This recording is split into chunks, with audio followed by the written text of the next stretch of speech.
حکایت سعدی بدبخت۔ چند صوفی ایک مجلس میں اکٹھے ہوئے اور ادھر ادھر کی باتیں کرنے لگے۔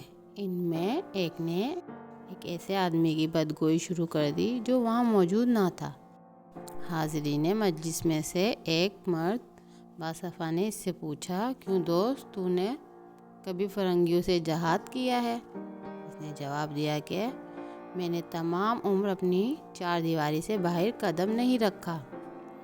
درویش باصفا نے کہا، یارو، میں نے ایسا بدبخت کوئی نہیں دیکھا کہ کافر تو اس کی لڑائی اور حملے سے بے فکر ہو کر امن اور چین کی بانسری بجائے اور مسلمان اس کی زبان کا شکار بنے۔